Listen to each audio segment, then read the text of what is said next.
Hey, in this video, I want to cover with you 5 quick tips on how you can help improve your business when it's that slow season. Resellers have slow seasons? No, but sometimes weather plays a part. Maybe it's holiday time. Maybe you're a little under the weather. There are still some great things that you can do to improve your business when it's just not the perfect time. So I'm going to quickly jump into those.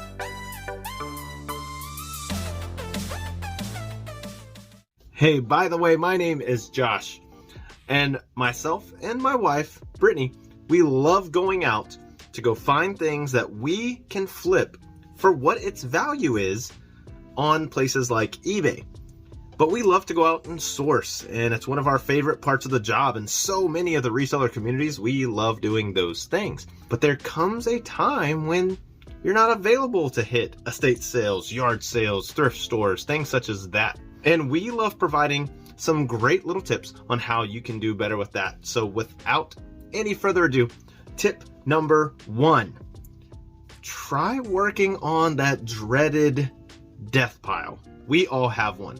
We turn it into a game where we shop our death pile. Yes, there are things that we have in our surplus of stuff. I commend you if you don't have a death pile, but I know a lot of us do, and usually it's in multiple rooms and places.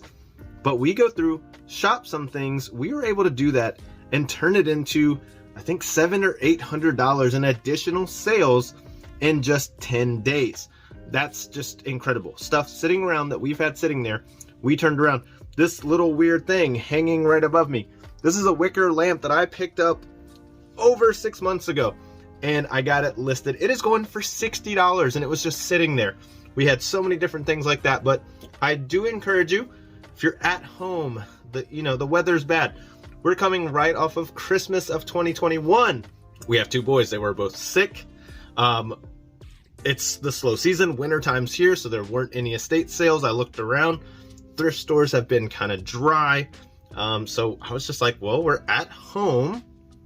Let's just go through our death pile. And it turned into some great sales. Tip number 2. This is a really fun one. Clean up your store, whatever your selling platform is. And what I mean by clean up, analyze some things. Look at the titles. Look at how you're doing your listings. Check the photos. You now have a little bit of time to take some better photos. Just pick 5 of them that you're like, I've learned a lot over the time. Let me take some better photos. Update the lighting system that you have. You don't have to go buy anything crazy.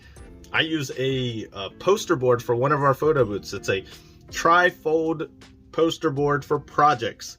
And I have a light hanging over that, and I get really, really good photos.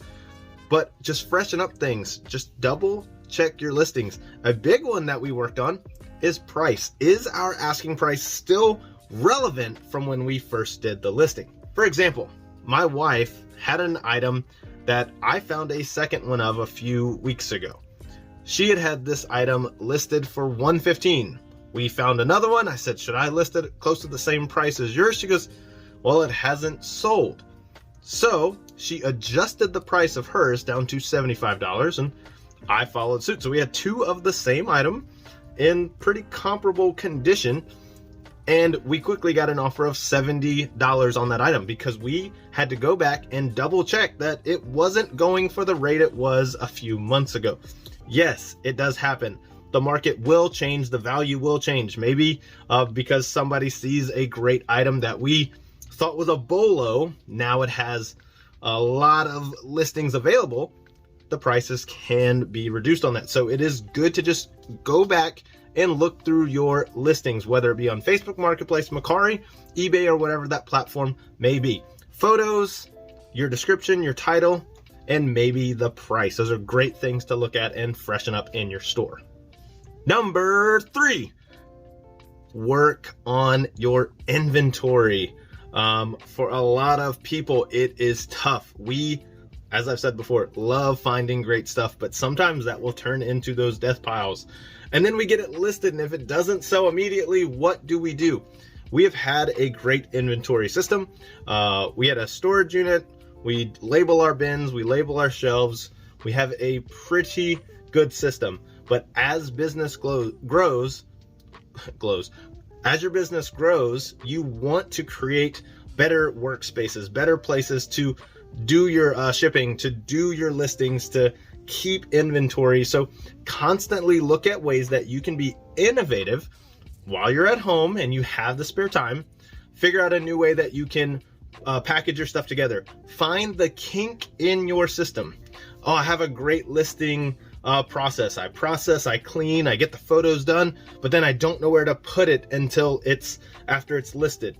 Well, think of a space that's going to be easy and accessible for you to find it and ship it. Well, I have a great process of, where stuff is after it's inventoried, but I just, cleared out a big storage unit. Where do I put that stuff to get ready to list and process? Think of those spaces that can just take a little bit of that margin that's slowing you down in your business.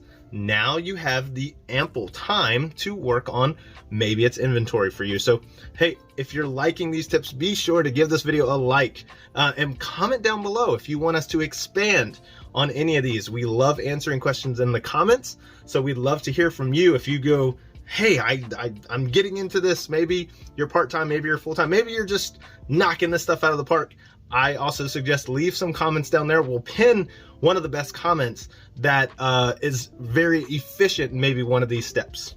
Number 4. This is a really fun one. You still want to source. There aren't yard sales. Maybe you're in the upper northern part of the United States. Maybe you're just in an area where there is a season. Their yard sales aren't available. The estate sales have slowed down. You still need to get some inventory. You still want to keep stuff fresh. You have a very good sell-through rate. We turned our off-season into storage units. I've noticed that storage auctions have not slowed down as a means of sourcing. That also helped us with the last step, working on inventory. We got a lot more stuff in, took a lot more time. But another great thing that has worked for us in the past, last winter, I contacted friends and family and I asked them if they needed stuff cleaned out, their garages cleaned out.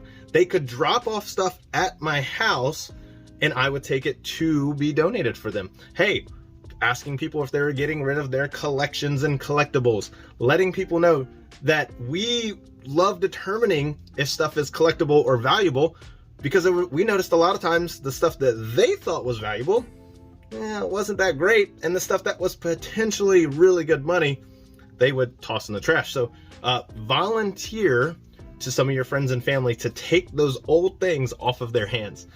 If you have a neighborhood app, say, hey, do you need your shed cleaned out? Find anybody that may be moving in your neighborhood. Go volunteer. If you have the extra time and you can't go source anywhere else, go volunteer to help them move something.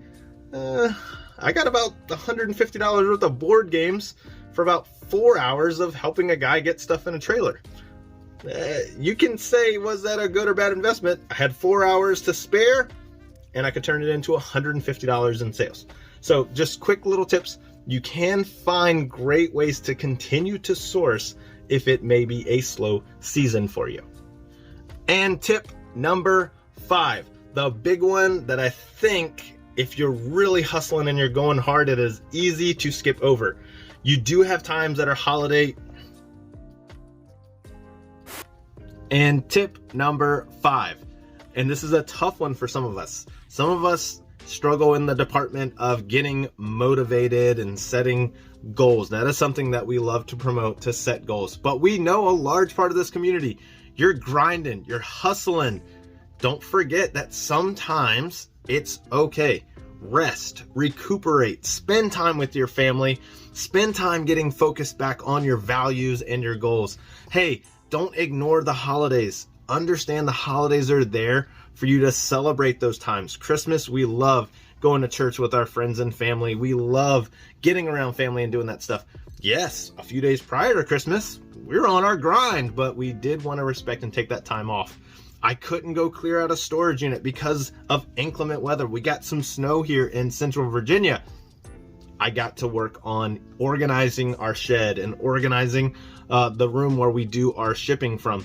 We we're able to use those times to have great times to work on the business, spend time with friends and family. Hey, our two boys were under the weather the week prior to Christmas. I got to stay home and make soup, and when they were resting, I got to get some listing done. I got to spend time with my wife. Use these times to possibly just rest. Take that time off. Know that a rested body, mind, and soul is just way more valuable. You know, we can't always run on caffeine and energy drinks. I do, trust me, I'm guilty of it. I'm not pointing out any fingers except to myself, but really understand that sometimes those times are built for time to rest and to get motivated, to get those goals going so your business can crush it for whatever your goals may be. So hey, not a typical video, but it's just something that's been on my mind for the last couple weeks. And as people are gearing up to really crush it in the upcoming season, hey, understand that there are still great things that you can do to make your business even better and really help your life as well. So I just want to say thank you for tuning in. If you hung out this long, you're just part of the friends and family. I just know you are. You're just part of the Flips Finds Fun crew. So we just want to say thank you, and be sure, drop those comments below. We want to hear from you. Let us know if you'd want us to expand on any of these steps, and we hope to be bringing you more of these 5 quick steps that'll help you out in life, in business, and just anything that you have going on. So once again, thank you guys so much. We hope to see you again real soon. Go out there and make the world a better place with a sale and a smile, and we'll talk to you again real soon.